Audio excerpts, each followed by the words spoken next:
Hola a todos. ¿Cómo están? Bueno, debo suponer que ya se han percatado del título del video. Buenos días, tardes o noches. En esta ocasión vengo presentando este nuevo formato de videos. Muy diferente al del pasado canal. Si tiene un éxito relativamente bueno, supongo que podría continuar con este formato y darle una mejor continuidad a estos videos. El formato está así de momento. 4 creepypastas cortos, 4 de tamaño relativamente mediano y otros 2 bastante extendidos. Debo confesar que este no será el formato que manejaré, ya que aún voy a cambiar unas cuantas cosas. Por ejemplo, poner más creepypastas cortos, ya que 4 creepypastas, si bien son un buen número, para lo que indica de que serán cortos, me parece una mala idea. Sin más, si estás interesado por alguna sección, aquí están las 3 secciones. Para que tú decidas dónde iniciar y dónde terminar, digo por citar un ejemplo. Imaginemos que eres de los que busca creepypastas cortos, no te interesan los demás, simplemente ves los cortos. Ya por último y antes de iniciar, no se preocupen mucho por las imágenes, es un video largo y quizás puedas simplemente escuchar mientras haces otra cosa o simplemente eres como yo, que deja el móvil al lado de la cama y deja los audios de creepypastas. O qué sé yo. Y bueno, comencemos. Disculpen de nuevo, otra indicación, como dudo que llegues al final, solo decir que puedes dejar sugerencias y consejos en los comentarios. El creepypasta se llama Mi hijo me inquieta.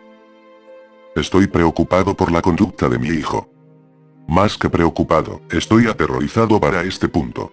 Lo que ha estado haciendo no es normal, no es sano.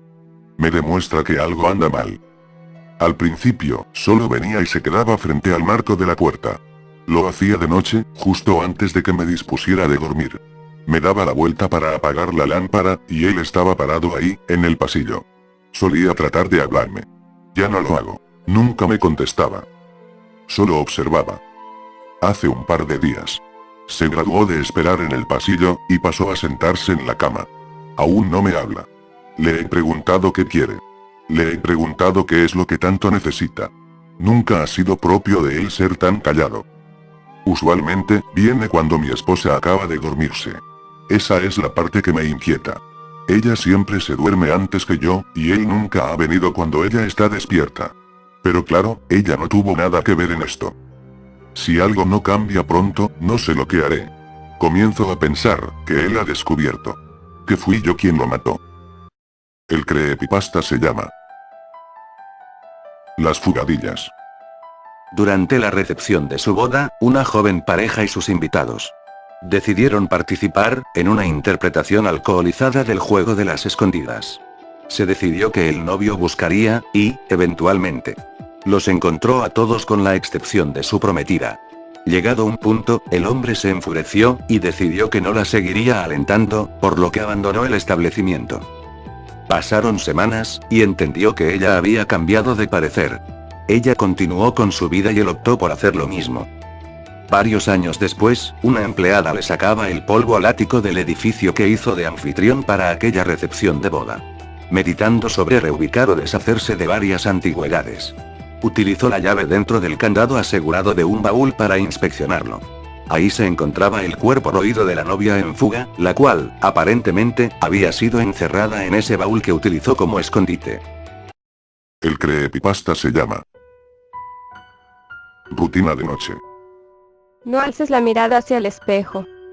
Ya sabes lo que siempre pasa. Miran al espejo y está justo detrás de ellos.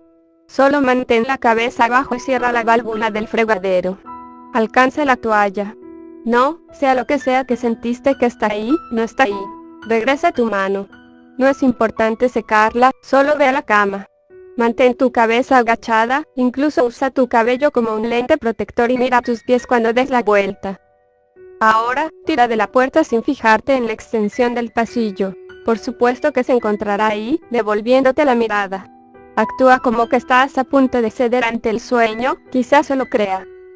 Gira a la izquierda y sigue adelante. No veas a las bifurcaciones de los pasillos a los lados, ni siquiera animes a tu vista periférica. Solo llega a donde tienes que llegar. Ve a la computadora y apaga la pantalla. Ya sabes en qué parte exactamente está el botón, no veas lo que destella en la pantalla. Sabes que lo que sea que está ahí, no es lo último que tú dejaste puesto. Solo arrodíllate y sostén el botón de apagado. Anda. Gira y ve hacia tu vestidor. No mires a sus pies. Mira los tuyos. Continúa viendo hacia abajo y caminando. No camines demasiado lento. No camines demasiado rápido. Quítate la camisa. No te tardes en hacerlo. Más bien, sé ágil y haz lo mismo con tus pantalones. Cuidado. No te caigas. Abre el cajón y pon ambas prendas ahí. No importa que uno sea solo para camisas, ni mires lo que hay en el cajón. Una parte de la camisa se quedó atascada en la esquina. Ábrelo de nuevo, empuja la camisa y ciérralo. Bien, ahora gira, pero no te pares muy cerca de la cama. No dejes que te agarren los tobillos desde abajo. Mueve las almohadas y acuéstate hacia un lado con tu espalda dando a la pared. Mantén tus ojos cerrados e ignora lo gélido de la pared. Aférrate a las sábanas desde adentro en caso de que trate de quitártelas.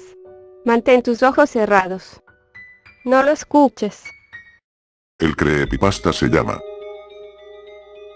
La Mesera. Te acabas de mudar a tu departamento nuevo en otra ciudad. Después de un año de vivir así, errante, casi has olvidado el propósito en hacer amigos, ya sea en el trabajo o en cualquier otro lugar. Buscando un local tranquilo en el cual puedas pasar el rato, descubres una cafetería pacífica en las afueras de la zona. La mesera es muy atractiva. Además, aparenta ser la única empleada del local, quizás su dueña. Nunca ves a nadie más comer allí. Te parece el lugar perfecto. Hacerle el amor se llega a convertir en una rutina. Vas allí a cenar casi cada noche con tal de verla. Pasan los meses, sin embargo, y logras hacer otros amigos. Comienzas a frecuentar la cafetería cada vez menos, hasta que dejas de ir por completo. En un bar, charlando con tu amigo, mencionas lo excitante que era visitar a la mesera de la cafetería. Él opina que, para creerlo, debe verla con sus propios ojos. Lo llevas allí una noche, pero solo encuentran un edificio en ruinas. Logran abrir la puerta con mucha dificultad. La suciedad de la cafetería es desagradable, y detrás de la barra hay un cadáver mohoso que despide un hedor de pus y podredumbre. Cuando la policía llega a la escena, los interrogaron a ambos. La policía les informa que se trató de un homicidio, y que la chica fue violada un centenar de veces después de su muerte. Una vez que han recopilado toda la información de la que ustedes disponen, el oficial dice que los escoltará a la comisaría, pues extraerán una muestra de ADN tuya y de tu amigo para poder descartarlos como sospechosos. De repente, estás realmente preocupado por el resultado. El creepypasta se llama La Cafetería. Nosotros veíamos los mismos rostros yendo de paso cada día, mi leal esposa y yo. Espectros de caras pálidas y macilentas deambulando por nuestras ventanas. Su habla distorsionada, casi fantasmagóricamente. Enseñaba letreros, aunque la mayoría convergían en mensajes similares. Trabajaré por comida, aliméntame, ¿tienes cambio? ¿Cómo no podías sentir pena por los mendigos y vagabundos de las calles cuando dirigías una respetada cafetería familiar? Estando sus rostros mugrientos, supusimos que no podríamos alimentarlos gratuitamente. Entonces los clientes habituales demandarían el mismo trato, siendo tan injusto. Pero, al mismo tiempo, no podíamos dejarlos a que se pudrieran tampoco. Teníamos que ayudarlos. Vimos de nuevo la fotografía de nuestro hijo, quien fue a la guerra y su cuerpo nunca fue recuperado, y así es como la idea aterrizó. Al día siguiente, cuando la noche llegaba a un paso lento, dejamos entrar a este hombre. Se introdujo como Fernando. Fernando era una de esas personas. Había estado durmiendo en callejones y en las afueras de la ciudad por años luego de que fue desahuciado y perdió su hogar, incapaz de proveer para sí mismo a razón de la inestabilidad económica nacional. Ordenó costillas de res, la especialidad de la cafetería. En la cocina, en tanto mi esposa preparaba la comida del hombre, ella me preguntó si lo que hacíamos estaba bien, nuestro método, si esta era verdaderamente la forma de guiarlos. Luego de una larga discusión, le aseguré que Fernando estaría agradecido por la manera en la que lo ayudaríamos. Sus ojos destellaron en cuanto trajimos el platillo y comenzó a devorarlo ávidamente. Era alguien muy hambriento. Nos preguntamos cuándo fue la última vez que tuvo una comida decente. Su boca se veía casi mecánica por la forma veloz en la que mordía y masticaba cada bocado. En medio de una pequeña sonrisa, nos agradeció por la maravillosa cena. Le sonreímos de vuelta, por cortesía más que otra cosa. Se desmayó y, horas más tarde, fue declarado muerto por las autoridades. Lo encubrimos bien. Después de todo, resultó que el hombre tenía una enfermedad terminal y pudo haber muerto cualquier día. Un toque de suerte ahí. El segundo. El tercero. El cuarto. Todas estas almas en pena que fueron acalladas. Lejos del sufrimiento de las calles, enfermedad y hambruna. Nuestros esfuerzos fueron paralizados, sin embargo, luego de que cierto cliente fue recibido. Hasta el día de hoy nos resulta difícil suprimir la memoria que nos tormenta por lo que hicimos esa noche. Nos dijo que su nombre era Rafael, en tanto le permitíamos entrar. Era un hombre bastante desarreglado, vestido en ropajes sucios hechos jirones. Era desagradable para la vista el solo observar a este pobre desgraciado por tanto tiempo. Le dimos un gran platillo de filete para cenar y, como el resto, no pareció notar que había sido untado en veneno. ¿Cómo lo amó? Nos dijo que le recordaba a la técnica de su mamá. Sonreímos en unísono y esperamos. Esperamos, y pronto el efecto llegó mientras vimos sus ojos cerrarse por última vez. Lo ubicamos a un par de kilómetros de nuestra locación, en donde fue declarado muerto. Ese momento, nunca llegaron a sospechar nada de nosotros, al menos no hasta que nos entregamos. El hombre, aparentemente, sufría de amnesia tras un accidente muchos años atrás. El médico forense comunicó que el vagabundo utilizaba una placa de identificación militar alrededor de su cuello, y mi corazón dio un vuelco cuando se nos mencionaron sus datos. Estaba confundido primero, pero luego me relampagueó, pues descubrimos que nuestro pobre y querido hijo nunca murió en la guerra después de todo. El creepypasta se llama El pañuelo. Recuerdo la casa en la que vivía cuando era una niña. No era una casa muy grande, recuerdo que todos dormíamos y comíamos en la misma habitación, ya que no había dinero para ampliar la casa. Éramos 5 hermanos, sin contar a los niños sin hogar que mi madre había acogido bajo su techo sin ningún tipo de ganancia. En total, éramos 9 niños que tenían que ser cuidados por una misma persona. A pesar de lo pobre que era nuestra gran familia, nunca faltó que comer. No fui consciente de todo lo que tuve hasta que cumplí cierta edad. Recuerdo la belleza de la mujer que me crió, una dama delicada que nunca dejaba ver su cuello, el cual cubría con un pañuelo de seda.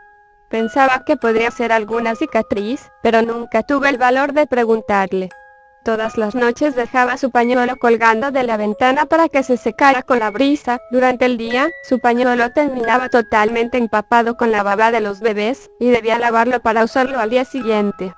Sin embargo, en la mañana, el pañuelo nunca estaba en su lugar, sino flotando a unos cuantos metros en la playa que estaba cercana a la casa. Nuestro vecino pescador lo traía siempre. Mi madre nunca supo la razón de esto. Pero yo sí lo sabía, era un ladrón. Sí, un ladrón. Hubo una noche en que me tocó dormir en la cama que miraba en dirección a la ventana. Como no podía conciliar el sueño, a cierta hora pude ver como una mano se asomó por la ventana y tiró del pañuelo hacia abajo, para luego no volverse a asomar. Cuando le conté lo que había visto a mi madre, ya habían pasado muchos días, y el pañuelo había sido secuestrado y devuelto varias veces, por lo que ella, aburrida de la situación, no se notó muy contenta al oír mi relato. Recuerdo que gritó que yo era una tonta, que era imposible que alguien pudiese agarrar su pañuelo. Nunca más abrí el tema. De eso creo que ya han pasado 10 años. En la actualidad, vivo en un lugar bastante alejado de lo que alguna vez fue mi hogar. A veces extraño los viejos tiempos, pero no cambiaría lo que tengo por nada en el mundo. Hace unos días, recibí una carta anunciando la muerte de mi madre, por lo cual debía acudir a mi antiguo hogar para reunirme con mis hermanos y discutir los temas del entierro y la administración de las propiedades que había logrado obtener. Cuando estuvimos todos los hermanos reunidos, me enteré de que mi madre había dejado un testamento. El mayor de los hermanos leyó el escrito. Pero lamento decirles, mis niños, que no hay nada más que yo pueda darles que mis propiedades y esta casa. Haced con ellas lo que os plazca. Lo único que pido a cambio, es que tiréis esta caja por la ventana en la que llega la brisa marina, esa de la casa en la que vivisteis cuando erais pequeños. ¿La recordáis? Dentro está algo que le gustaría recibir a los que están durmiendo allí abajo. Hubo murmullos de confusión de parte de algunos. El mayor solo atinó a abrir la caja para ver lo que contenía. Era el pañuelo que mi madre siempre llevaba puesto. Aunque nadie entendió la razón de esta decisión, ni por qué el pañuelo estaba ahí, decidimos cumplir con su pedido, y tirarlo por la ventana que estaba nombrada explícitamente en el testamento. Uno de mis hermanos tomó la caja y la tiró con todas sus fuerzas a través de ella. Cuando sonó un splash distante en vez de un sonido más duro, no pude evitar asomarme por la ventana. Justo bajo esa ventana estaba el borde del precipicio que daba a la playa. En el borde de este estaban unas enormes y afiladas rocas que apuntaban hacia arriba. La caja había logrado caer en el agua, así evitando destrozarse. Sentí miedo de improviso al ver hacia abajo. Había residido años en esa casa sin saber que vivíamos en el borde de un precipicio. ¿Qué es esa reacción? ¿Es que te dan miedo las alturas? Tras esto, bajamos a la playa para ver si la caja lograba salir de su trampa de rocas y navegaba hacia su libertad en el mar, pero, al parecer, se había hundido tras chocar contra un peñasco. Uno de los lugareños se acercó para advertirnos de lo peligroso del lugar y que debíamos alejarnos de allí. Recuerdo sus palabras vívidamente. Muchas personas han sido víctimas de esa trampa de rocas. Según parece, hay un tipo de agujero bajo este precipicio, el cual atrapa a quien sea que tenga la mala suerte de caer allí. Han sido muchos los suicidas y, bueno, también bañistas inocentes cuyos cuerpos no hemos podido recuperar debido a esta especie de aspiradora. No he vuelto a ir a ese lugar, no después de lo que me contaron. Muchos dirán que soy una cobarde. Yo no lo veo tan así. Nunca creí en fantasmas, ni en esas torpes historias en las que dicen que alguien cuya muerte fue horrible se repite una y otra vez. Tampoco creí en las palabras de mis hermanos, esos que me dijeron que mi madre se había suicidado, que ella no había podido más con la presión de ese lugar. Que nosotros debíamos terminar con lo que ella no pudo lograr. Mi madre me ha enseñado bien. No se debe juzgar antes de oír el final de la historia. Hace varias décadas, antes de que ustedes naciesen, uno de los tantos encallamientos que hubieron en esta zona, obligaron a un marinero a escalar el precipicio para buscar ayuda, puesto que le era imposible nadar hasta llegar a tierra. El hombre alcanzó la casa ubicada al borde del precipicio y se apoyó de lo primero que notó para entrar a la casa. A la mañana siguiente, el hombre estaba sobre una de las rocas, muerto, con un pañuelo de seda en la mano. El creepypasta se llama El grito del gato. Me considero muy afortunado de no haber quedado traumatizado de por vida. Luego de lo que sucedió esa noche. Aunque, si me ha afectado en cierto modo, no estoy loco. Me siento como una persona fuerte, por no haberme quitado la vida todavía. Por ahora, mi salud mental permanece decente, pero no sé cuánto tiempo más pueda mantenerme así. Yo tenía tan solo 8 años, y es por eso que sé que lo que sucedió no fue una mala pasada de mi imaginación. Un niño inocente no podría imaginarse eso, ni en sus peores pesadillas. Aquella noche, estaba en mi cama. Había tenido un día normal, nada ajeno a la rutina. Recuerdo que un frío proveniente de mi ventana abierta me despertó. Eché un ojo al horario en mi reloj de mesa, eran las 3:07 de la mañana. Me levanté de mi cama y, cuando puse un dedo en la ventana para poder cerrarla y dormir en paz, un ruido absolutamente horrendo cruzó por mis oídos. Era un grito. De hecho, el grito más fuerte y desolador que había escuchado en mi vida. Rápidamente, abrí la cortina y miré con atención qué pasaba, intentando descifrar de dónde había venido aquel grito. Después de buscar tras varios segundos, lo vi. Entre las sombras había dos pequeñas figuras, una de ellas las reconocí fácilmente. Por más oscuro que estuviera, no podía confundir la figura de mi gato tirada en el suelo, muerto. Algunas personas me dicen que es imposible que un simple gato produzca un grito tan desgarrador como el que describo, pero estoy seguro de lo que vi y lo que escuché. La otra figura era confusa, parecía alterar su forma, como si se estuviera transformando, disfrazándose de mi mascota. Luego, aquel ser, ahora parecido a mi gato, miró hacia mí. Tenía unos ojos amarillos penetrantes que te dejaban petrificado con tan solo verlos. En realidad, eso fue lo que causó en mí, pero no sentía miedo, no podía pensar en nada más que mirar esos ojos impactantes. Mas lo que sí causó un miedo inmenso en mí fue aquella horrible e inexplicable sonrisa en su pequeño rostro. Aquella mueca no era de un animal, era como si fuese un gesto humano, pero forzada de tal forma que pareciese que llegaba desde una punta de su cara a la otra. Sus dientes eran demoníacos, nunca había visto algo así. Aquella figura bajó su cabeza y comenzó a caminar lentamente hacia la puerta trasera de mi casa, como si quisiera venir a buscarme. En ese momento fue cuando entré en pánico. Comencé a sudar y rápidamente me metí en mi cama y me tapé con todas mis sábanas. Cerré los ojos y todos mis sentidos se agudizaron. Podía sentir el viento frío pasar por mi ventana que había olvidado cerrar, podía sentir a los grillos chirriar. Pero lo más importante y espantoso de todo era que podía sentir a alguien subiendo por las escaleras. Sabía que era aquella criatura que había visto hace solo un minuto atrás parado frente a mi gato muerto, sabía que ese ser había sido su asesino, el que lo asesinó de tal forma que emitió aquel grito, un grito imposible, que si a alguien ahora se le ocurriera emular, su garganta se desgarraría. Sabía que iba a correr el mismo destino. Cada vez sentía más cerca sus pisadas.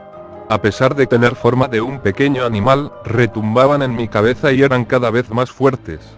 Las sentía llegar al final de las escaleras, y luego cruzar el pasillo que llegaba hasta mi habitación.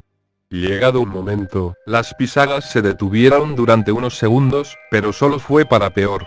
Escuché mi puerta abrirse lentamente, y sentí que el tiempo se congeló. Dejé de escuchar al viento entrar por la ventana, a los grillos chirriar, y solo escuchaba el sonido de la puerta abriéndose.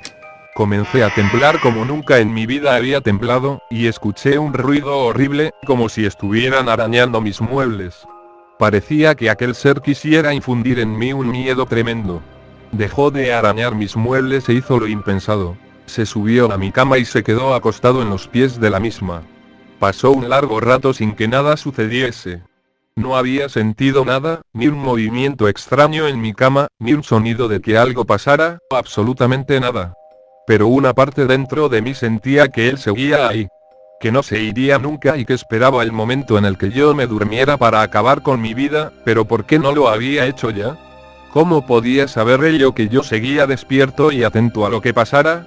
Era extraño, ya no temblaba y mi corazón latía normalmente, ni estaba agitado. Era como si mi cuerpo se estuviera rindiendo, resignándose a morir.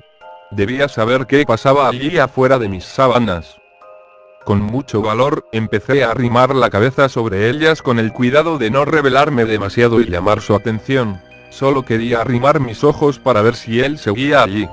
Pero, por más que deseara que no estuviera, fue inútil, pues seguía allí observándome fijamente con sus ojos amarillos y penetrantes. Pero no sentía nervios, era como si no supiese que lo estaba viendo pese a que mirara fijamente a mis ojos.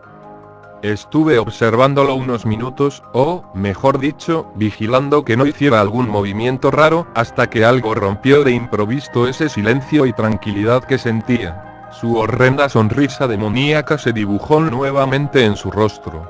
Al verla de cerca, era más horrible aún. Comencé a llorar, pero sin hacer ningún movimiento, ningún ruido, nada, las lágrimas solo caían de mis ojos. Esa horrible sonrisa con esos dientes de tiburón, ¿quién podría pensar que lo más horrible que he visto en mi vida fue una sonrisa? Tras aproximadamente un minuto de mantener la expresión, se paró en la cama y empezó a caminar sobre mi cuerpo hacia mi cabeza. Estaba cada vez más nervioso, cada vez más lágrimas caían de mis ojos. Con cada pequeña pisada que daba, sentía como el alma salía de mi cuerpo, hasta que llegó a mi cabeza, siempre sonriendo. Desapareció de mi vista colocándose a un costado de mi cabeza. Sin esperarlo, con un castellano muy poco fluido, dijo a mi oído: «Aún eres demasiado pequeño». Esto fue lo único que escuché provenir de él. Quedé petrificado por el resto de la noche luego de escucharlo. Cuando regresé en mí, pude moverme y eché un vistazo a la hora. Era increíble, pero ya eran las 7:25 de la mañana. Fue muy extraño cómo más de 4 horas solo se sintieron pasar como 4 minutos. Podía volver a sentir el viento entrar por la ventana. Me paré y la cerré. Aún estaba muy aterrado, pero antes de cerrarla miré hacia afuera, y el cadáver de mi gato no estaba. Volví a mirar hacia mi habitación, todos los muebles estaban intactos, como si nada hubiera pasado. Jamás volví a ver a mi gato, mis padres concluyeron que había escapado de la casa. Nunca le conté sobre aquella noche a mis padres. Aún así, ellos vieron algo extraño en mí, y me mandaron a un psicólogo, a quien le confié todo lo que había pasado esa noche, pero solo fui por una sesión. Extrañamente, mis padres decidieron que había que mudarnos a otra casa, y eso fue lo que hicimos. Han pasado ya 18 años. Jamás volví a ver a ese ser, pero su recuerdo atormentaba mi mente todas las noches. Hasta hace poco, tuve sueños donde volvía a buscarme y acababa fuera lo que fuera que planeaba hacer esa noche. Sé que esa criatura volverá por mí, aunque tal vez no en forma de gato. Antes de ello, decidí escribir todo esto para que alguien más sepa mi historia. ¿Tú qué crees? ¿Te consideras demasiado pequeño? Espero que para él lo seas.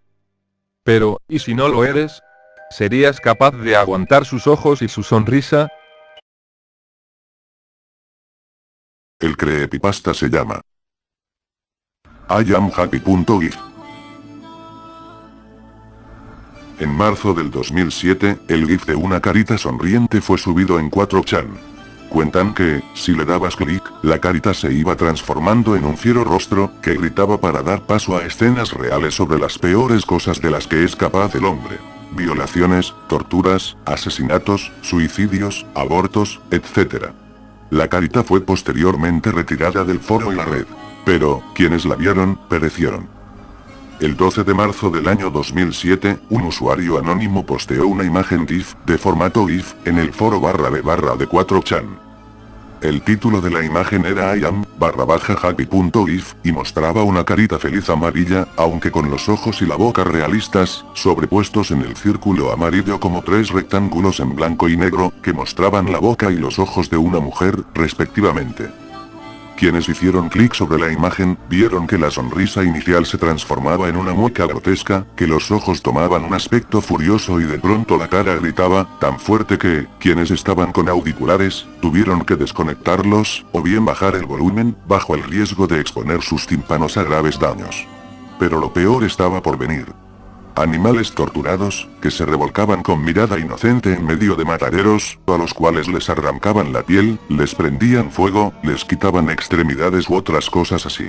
Violaciones reales, cuya autenticidad se notaba en detalles como escombros de casas y edificios al fondo, algunas eran de la Segunda Guerra, compañeros de prisión o enfermos de centros psiquiátricos, todos mirando de una manera que solo grandes actores podrían conseguir. Hiroshima y Nagasaki estallando, Londres siendo bombardeado y otras grandes desgracias. Fetos abortados o siendo abortados, moviéndose con horror en la placenta, tratando de escapar de las pinzas metálicas de algún médico sin corazón. Cuerpos colgando de ahorcados, cabezas rodando tras recibir el golpe de la espada, sujetos gritando de forma desgarradora en las sillas eléctricas, individuos llorando antes de la inyección letal. Y muchas atrocidades más, todas pasando rápidamente, tan rápidamente que el espectador no podía percibir cada cosa aisladamente, pero todo iba quedando en su mente, como los huevos que pone la mosca y después son larvas, que se multiplican, incrementando la putrefacción. Un verdadero infierno, comprimido en 5 minutos y cerrado con estas sarcásticas palabras. Have a nice day, que en español significa tenga un buen día. Después de eso, todas las ventanas y pestañas de internet se cerraban solas, y las computadoras se quedaban paralizadas, sin poder apagarse o reiniciarse manualmente. Se cuenta que, aquellos cuyas computadoras fueron infectadas, que fueron los mismos que vieron el GIF puesto ese día en 4chan, fueron encontrados en sus casas desollados y mutilados, sobre enormes charcos de sangre, y con una carita feliz en el suelo, junto a sus cadáveres. El fundador de 4chan, M00T, ha afirmado que la imagen jamás existió, y que los asesinatos de que se hablan, no tenían relación con ella. Pero entonces, ¿fueron reales los asesinatos? ¿Hubo caras felices en los asesinatos en caso de que estos hayan sido reales? Y finalmente, y sobre todo, si M00T dice que la imagen jamás existió, con las características que le atribuyen, ¿por qué banea a todo aquel que intenta ponerla? Dicen que la imagen sigue oculta en algún lugar de los archivos del foro, aunque no hay constancia de esto. Y es que, si en verdad existe una carita feliz con el poder destructor de que se ha hablado, es mejor que siga oculta. Por último, la famosa cara feliz era esta, por supuesto no es el GIF, simplemente es el aspecto de la cara. Origen. Se desconoce el origen de esta leyenda, pero es posible que haya habido un GIF, actualmente desaparecido o muy difícil de encontrar, que realmente se transformaba, gritaba y daba paso a escenas atroces, aunque la ficción del creepypasta ha exagerado el carácter de estas escenas, y ha inventado los supuestos asesinatos con caras felices junto a los cadáveres. Quizá, quien inventó el creepypasta se inspiró en el asesino serial Keith Hunter Jespersen, conocido como el asesino de la cara feliz. El creepypasta se llama Plegarias. Frente a una situación desesperada, sea cual sea, la gente se encuentra rogándole a Dios una respuesta, y, si no es a Dios, a algún ente, objeto o simplemente esperan que mágicamente todo se solucione para poder seguir con sus vidas. Sienten que necesitan un soporte externo, algo que los haga mantener la esperanza aunque sea un día más en un mundo cada vez más consumido por los problemas que ellos mismos generan. Y, frente a esta petición, ¿cuáles son las respuestas habituales? Lo mismo de siempre. Sugestión vana que nos hará vivir ilusionados o silencio desgarrador que nos encerrará en la angustia y nos empujará a cometer actos de frenético desquicie.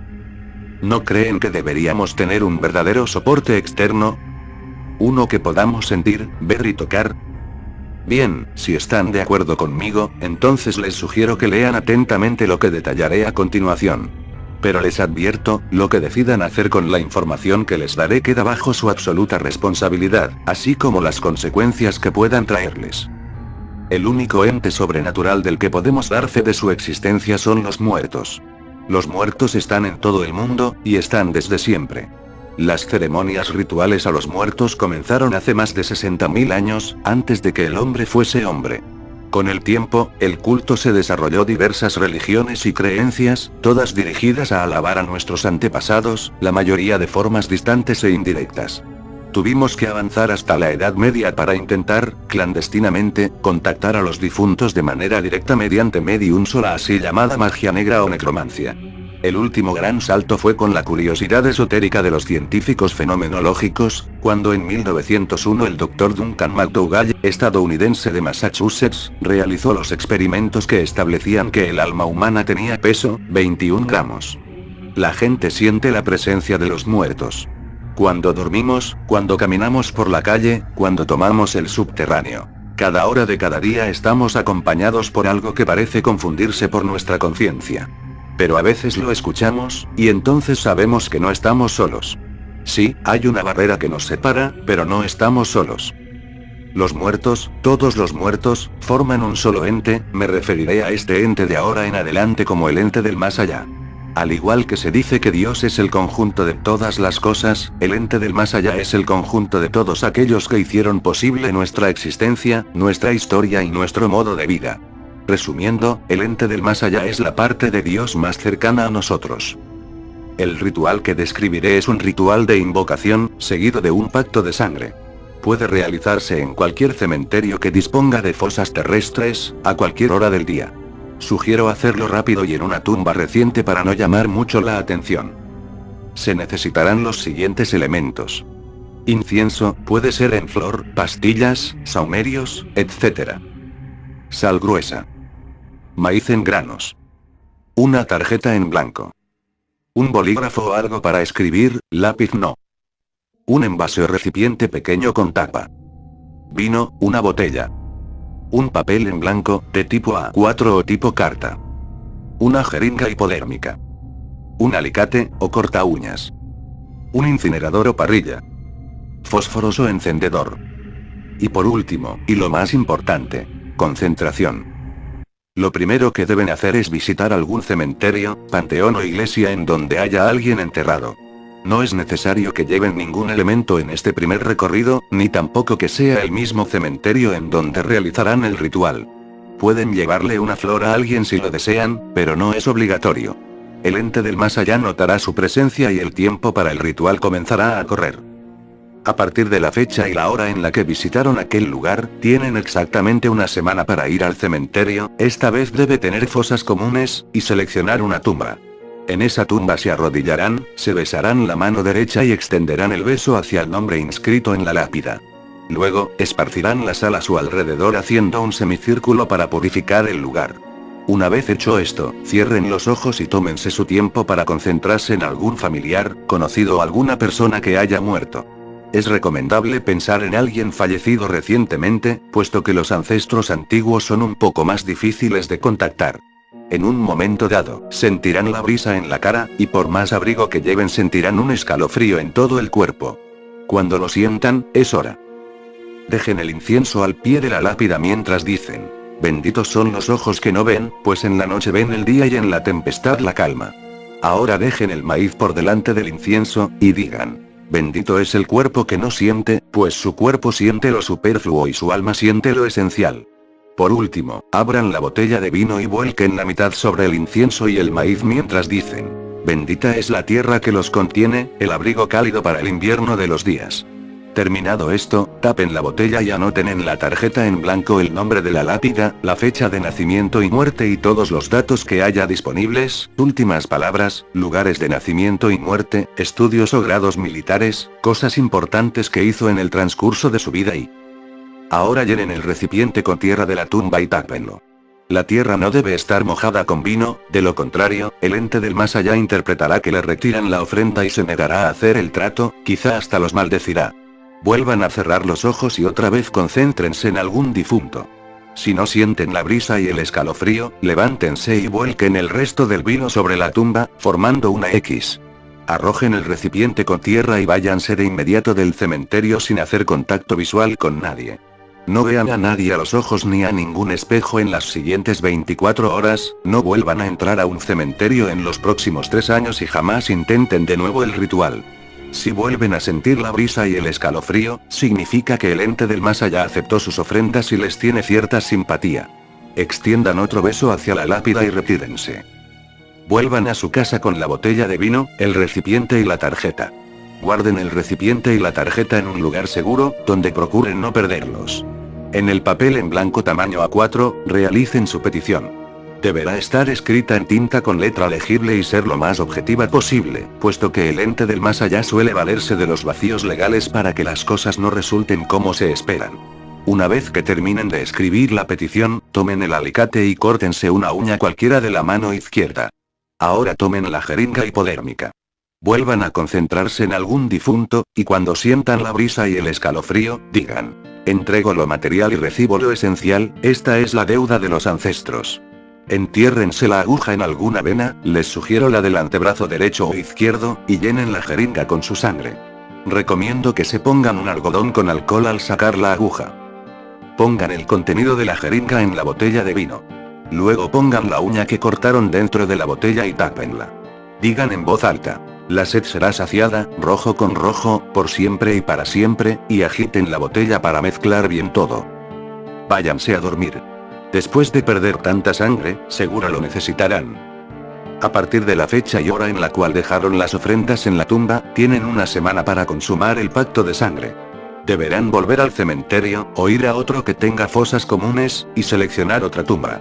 Se arrodillarán y extenderán un beso a la lápida como en el primer ritual. Concéntrense de vuelta en un difunto y esperen a sentir la brisa y el escalofrío. Cuando lo sientan, digan: la sed será saciada, rojo con rojo, por siempre y para siempre, y hagan un pequeño pozo en la tierra. Allí vuelquen el contenido de la botella y observen lo que sucede. Lo habitual es que la uña que estaba en la botella se entierre como si fuera aplastada y sea tragada por la tierra, pero si esto no sucede, no hay que preocuparse. Solo quiere decir que en ese momento el ente del más allá no tiene mucha sed. Vuelvan a tapar el pozo con tierra, extiendan un último beso a la lápida y retírense. Con la petición que escribieron antes, vayan al incinerador o parrilla que prepararon y enciendan el fuego. Echen un poco de sal a las llamas para purificarlas y concéntrense una última vez en alguien difunto, hasta que sientan la brisa y el escalofrío. Cuando lo sientan, acérquense al fuego y digan, con actitud convencida: hago reclamo de mi retribución, su deuda, la sed que yo sacié, exigiendo el presente contrato. Responded mis plegarias. Arrojen la petición al fuego y esperen a que el papel termine de consumirse. Por último, y para hacer válido el contrato, digan: ahora su deuda es mi deuda, y cumpliré la petición hasta que la hermandad sea sellada con el alma. Dentro de tu cabeza oirás una voz difícilmente reconocible, que te dirá: la verdad os liberará. Lo más probable es que lo diga en tu idioma, aunque a veces lo dice en latín. Veritas vos liberavit. A partir de ese momento, el pacto está sellado. Bien, estos son los pasos a seguir para invocar la ayuda de los muertos, el ente del más allá. Ahora haré algunas aclaraciones, solo para tener en cuenta antes de tomar decisiones precipitadas. 1. Una vez realizado, el contrato no se puede deshacer bajo ningún motivo. 2. Las garantías del contrato son el recipiente de tierra y la tarjeta con los datos de la primera lápida. Si se hace válido el contrato, el interesado deberá mantener esos dos objetos por el resto de su vida. Si en algún momento los pierde, se le aplicará el castigo de quienes no cumplen el contrato. 3. Para cumplir con el contrato, el interesado deberá, una vez por año, realizar una visita a un cementerio y dejar una ofrenda, sea cual sea, en una fosa común. 4. La sangre de la jeringa no tiene por qué ser la del usuario, mientras la uña sí lo sea, pero debe ser humana y de una persona viva. 5. Si alguna de las frases detalladas se dice de manera errónea, con excepción de ahora su deuda es mi deuda, y cumpliré la petición hasta que la hermandad sea sellada con el alma, el contrato no tiene validez, y no se aplicará ningún castigo al beneficiario. Por último detallaré el castigo impuesto por no cumplir el contrato, extraído de los antiguos manuscritos de Abdul al-Azred y traducidos al español. Lo primero que dijo fue: benditos son los ojos que no ven, pues en la noche ven el día y en la tempestad la calma, pues entonces todos los ojos que verá serán ojos que no ven. Fuera de sus cuencas, chorreantes de sangre, pus y corrupción. Los verá en sus padres y sus hijos, sus amigos y amigas, la gente que ama y detesta. Los verá por doquier, y los verá también en su reflejo. Lo segundo que dijo fue: bendito es el cuerpo que no siente, pues su cuerpo siente lo superfluo y su alma siente lo esencial, pues entonces su cuerpo no sentirá más que el dolor infinitamente superfluo del vacío, y lo que verá en sus pares serán sus cuerpos sin sensación, deformados y malolientes, casi en un estado pétreo de descuidada descomposición. Los verán caminar por la calle y en su casa, y en sí mismo verá su esqueleto deformado con los despojos de su traición. Lo tercero que se dijo fue: bendita es la tierra que los contiene, el abrigo cálido para el invierno de los días, pues entonces la tierra será el abrigo de la noche que asolará los días de este condenado, encontrándolo solo si se lo busca. Entonces su alma pertenecerá por siempre a los ancestros. El creepypasta se llama Infierno en la Tierra. Esta es la historia de un chico que un día se despierta escuchando numerosos alaridos, aunque sigue en cama, y posteriormente un nauseabundo olor a carne quemada entra por su ventana, tras lo cual oye disparos, gritos que parecen sobrenaturales y están cerca, y finalmente un choque y una explosión, que lo impulsa a levantarse, asomarse a la ventana y ver que el infierno ha llegado a la tierra. Yo creía que otra vez todo venía de mis pesadillas. Y que, si bien me estaba despertando, aquellos terribles alaridos eran alucinaciones auditivas, pues aún padecía de cierta somnolencia propia de ese pesado estado de tránsito entre el sueño y la vigilia. No obstante, pasó un rato y los gritos persistían con una fuerza preocupante, como si no estuviesen en mi mente y proviniesen del exterior de las paredes de este 12º piso en que tengo mi pieza. Eran gritos de muchas personas y en distintos tonos. Mujeres, hombres, adolescentes y ancianos. Alaridos que no solo reflejaban pánico extremo o desesperación, sino que en algunos casos expresaban palabras o frases, aunque yo no podía entender, ni me interesaban mucho, bien qué demonios decían, quizá por mi somnolencia. Y pues, vivo en el centro de la ciudad, en el 12º piso de un edificio alto, viejo y aburrido, donde a menudo, a pesar de estar bastante arriba de todo el ruido, me despiertan ciertos imbéciles que se ponen a pitar o a insultar sabiendo que el tráfico está congestionado y no ganarán nada portándose como animales. Eso es lo común, porque algunas veces ocurren accidentes de tráfico y los morbosos se aglomeran a ver si encuentran un poco de gore en vivo, o bien una ambulancia emite su desesperante sonido al no poder abrirse paso en la marea de coches, o incluso, aunque estas ocasiones son contadas, se incendia alguna casa o edificio en los alrededores. Vaya, y pensar en lo que me dijo la dueña del edificio cuando firmé el contrato de alquiler hace 7 meses. Es el centro, todo está muy cerca y en este piso hay una vista maravillosa de la ciudad, además de que aquí no llega el bullicio. Sí, claro, no llega el bullicio. Y los gritos que estoy escuchando, vieja estafadora, ¿me vas a decir que me fumé un porro y por eso los oigo? Algo así habría querido decirle a la dueña del piso si la tuviera aquí, porque todo el infernal coro, uso la palabra irónicamente, me seguía perturbando, aunque me llamaba la atención algo en la manera de gritar de esa gente. Una cosa extraña, que no conseguía entender bien qué era ni por qué no entendía bien qué era. Me parecía que tenían más profundidad que los gritos comunes, que la textura del sonido era un poco diferente, que las emociones que reflejaban tenían algo que se salía de lo normal. ¿Era eso, o acaso me estaba sugestionando y simplemente se trataba de una huelga u otro tipo de manifestación? Si era una huelga, ¿qué les estaban haciendo para que griten así? Si no era una huelga ni una manifestación, era un accidente de tráfico múltiple o algún horrible atentado terrorista cuyos heridos no dejaban de gritar. Si era algo importante como parecía, seguramente lo vería pronto en los noticieros de mediodía. Pero eso sí, no me iba a levantar de la cama, no con la pesadez y la somnolencia que tenía, aunque hacía un irritante calor que parecía de mediodía, cosa inusual en febrero. Quise intentar dormir un poco más pero fue en vano. La estrepitosa polifonía continuaba jodiéndome los tímpanos y la tranquilidad. Estando así, lo mejor que pude hacer fue afinar mi oído a ver si conseguía distinguir palabras que me revelaran la razón de tanto escándalo y caos. Al hacerlo, no distinguí nada pero sí que me terminé de amargar al percibir que un olor perturbador entraba por mi ventana.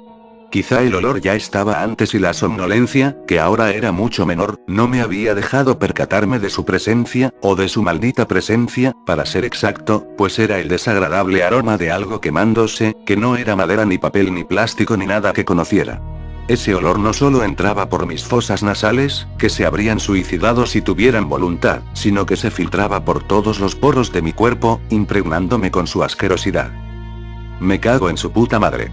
Grité yo, ya fuera de mí, golpeando con todas mis fuerzas la pared que estaba junto a un lado de mi cama, tan duro que después tuve que insultarme porque casi me dejó sangrando los nudillos de mi mano derecha. ¿Cómo podía ser? Primero el ruido y ahora ese olor desquiciante, que se acabaría pegando en toda mi pieza si no me levantaba a cerrar la ventana, y sin embargo no, yo seguía allí acostado cual un Snorlax, el Pokémon que es un gato obeso, pasado de copas. Esto no puede ser peor, pensé yo ingenuamente, pues justo en ese instante escuché disparos. Disparos de armas de fuego. Oh Dios, ¿acaso estaban filmando una película de acción o terror en los alrededores? No aguantaba más, no quería levantarme, e intentaba calmarme aferrándome a la absurda idea de la película, cuando de pronto el corazón se me subió a la garganta y los escalofríos me sacudieron por completo, haciendo añicos la ya reducida somnolencia que me quedaba.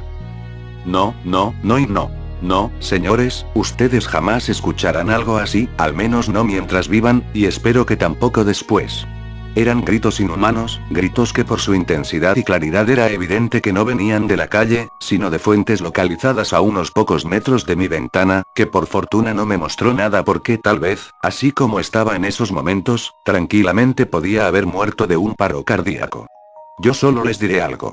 Busquen horas, días enteros si lo desean, busquen las voces guturales más infernales que puedan encontrar en el black metal o algún otro género salvaje como el agrotech, y ni con eso conseguirán algo que sea la mitad, no se diga más, de aterrador de eso que escuché. Con el brazo temblando me persigné, yo que jamás voy a misa y tengo pósters de grupos musicales con estética algo satánica. Tenía gotas de frío sudor en la frente, mis palpitaciones eran tan rápidas como las de un atleta en pleno maratón, y mi respiración era más agitada que nunca.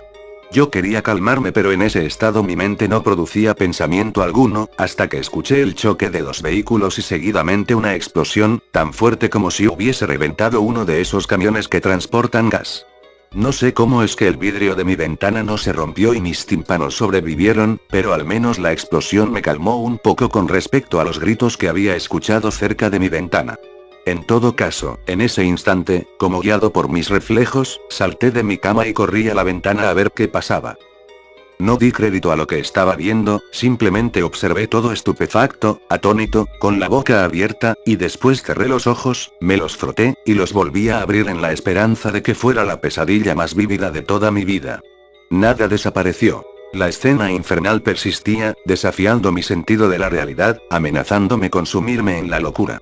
Las personas corrían de un lado a otro gritando, intentando escapar de algo que no alcanzaba a ver o descifrar. Había coches empotrados contra las paredes, abandonados por sus ocupantes o chocados con otros coches, y muchos de ellos ardían en llamas. Un camión cisterna ardía en la mitad de la amplia calle principal. Abajo y arriba, yacían incendiadas las plantas de los balcones de mi edificio. Las explosiones continuaban proliferando por doquier, y reventaban coches, tanques de gas dentro de casas, o incluso gasolineras. Y en todas las calles, dispersas aleatoriamente, había pequeñas hogueras cuyo combustible era de una naturaleza que no pude revelar hasta que noté que algunas de esas hogueras se movían, o se arrastraban, pues en realidad eran personas calcinadas, tan quemadas que tenían el aspecto lastimero de quienes mueren en el fuego y terminan como pequeñas y huesudas momias negruzcas. ¿Cómo habrían deseado la eterna disolución esos infelices condenados, esos seres miserables cuyo ardiente ropaje no acababa de exterminarlos? Me alegra saber que ninguno de ustedes podrá imaginarse lo que cuento de una forma igual o más horrorosa de lo que fue aquello que vi y jamás podré olvidar. Era algo sobrecogedor, que me hizo derramar lágrimas de compasión y a la vez me hizo temblar de miedo. Como les decía, esas personas que se arrastraban nunca se extinguían, pero a veces el calor hacía que se les cayera un brazo, un pie o una mano, que se les fueran cayendo, convertidos en cenizas, trocitos de carne, o que se partieran en dos, profiriendo alaridos de pánico mientras sus vísceras cocidas se derramaban por el suelo. Aunque después, como pude notar, siempre venían, arrastrándose por el suelo, unas criaturas, si así puedo llamarlas, que eran como serpientes hechas de oscuridad, aunque con las cabezas, según percibí de lejos, con forma humana, y entonces esos seres envolvían a los condenados y los recomponían para que volviesen a arder, ahora ya con la piel, los cabellos y todo regenerado, y entonces, una vez que volvían a quemarse desde el principio, iban desprendiendo pedazos, en llamas, de ropa y piel quemada, que dejaban tras de sí cuando se desplazaban arrastrándose. También, y aunque extrañamente no lo había notado antes, en muchas de las ventanas de otros edificios y casas, alcanzaba a verse fuego adentro, el humo salía negro y abundante, y solían aparecer personas que, corriendo algunas veces en llamas, se acercaban a los bordes de las ventanas y saltaban. Por mi parte, yo continuaba de pie en mi ventana, contemplando todo, aún tembloroso y con los ojos húmedos. Desde luego, para aquellos momentos ya tenía claro que, el olor que percibí antes de ver todo, era el olor de la carne humana quemándose, el olor del infierno. Ya las sensaciones eran demasiado claras para tratar de convencerme de que todo era una pesadilla, y en los otros pisos de mi edificio las personas también se lanzaban, escapando del fuego que aún no me visitaba. Algo que me dejó aún más en shock fue ver a mi vecina Marta, lanzándose en llamas junto a su bebé de 4 meses. ¿Qué explicación había para eso?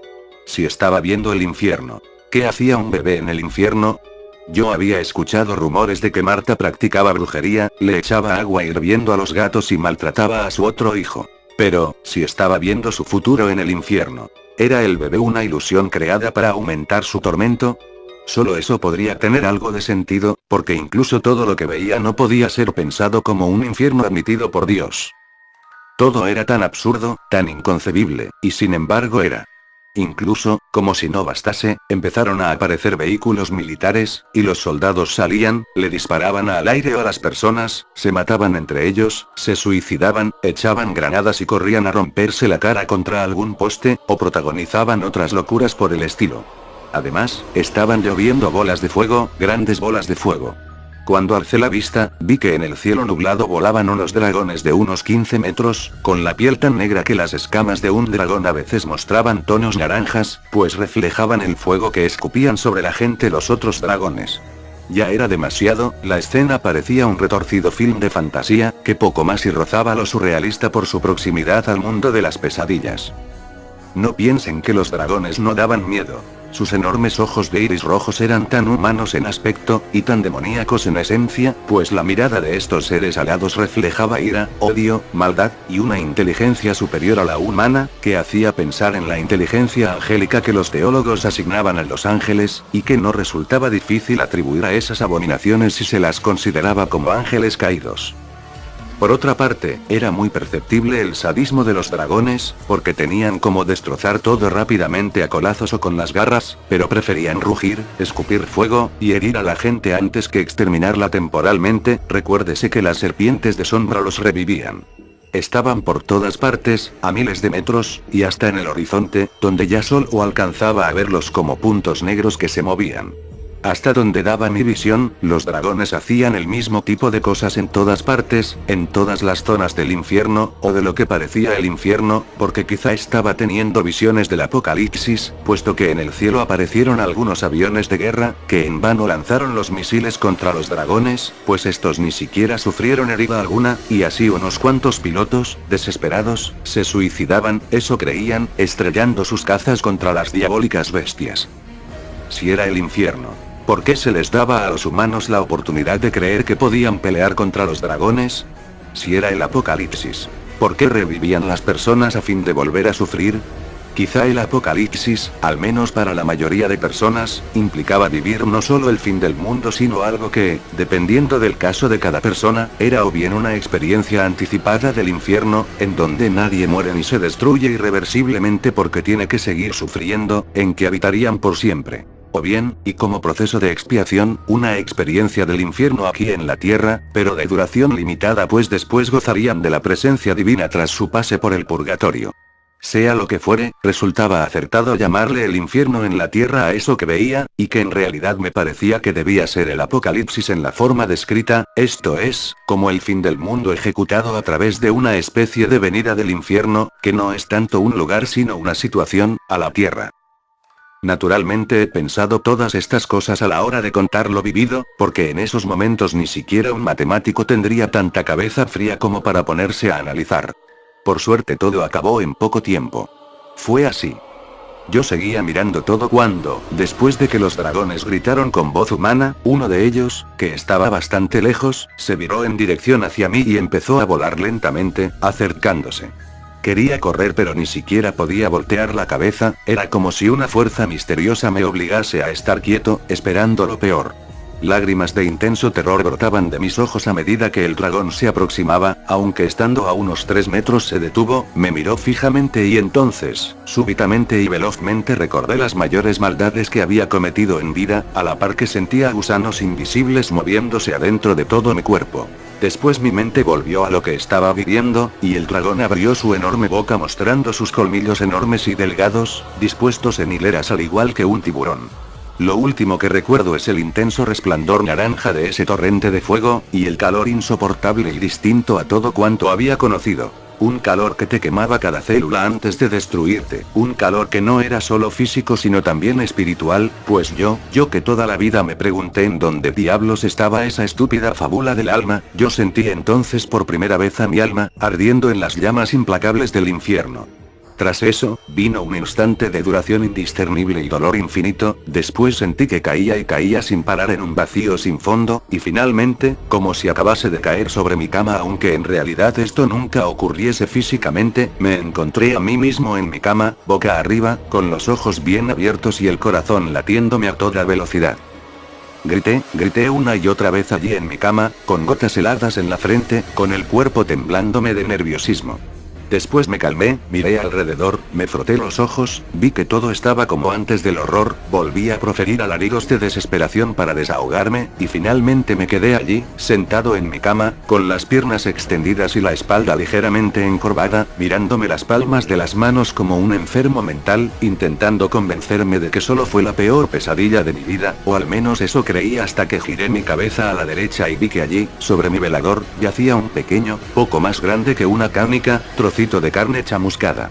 Al verlo grité de nuevo como desaforado, y después lo tomé, lo olí y comprobé que tenía el mismo olor que la carne humana chamuscada. Pese al inmenso nerviosismo, pensé en guardarlo a modo de evidencia, nunca sería una prueba, de que todo lo que vi fue real, pero el pedacito de carne quemada se secó rápidamente, hasta reducirse a un montón de cenizas que se me escurrieron entre los dedos, cayeron sobre mí y se desvanecieron para siempre, igual que mi cordura. Origen. Se desconoce el origen concreto de este creepypasta, pero probablemente se inspira, además de en la visión religiosa del fin del mundo, en el temor, más o menos generalizado, de que dicho fin llegue un día inesperadamente, sin previas señales. Y bueno, creo que eso ha sido todo. Creo que solo me queda despedirme, decir que en un futuro no muy lejano habrá un video de avisos. Pero bueno, muchas gracias. Nos vemos hasta la próxima y si es que llegaron aquí. Muchas gracias.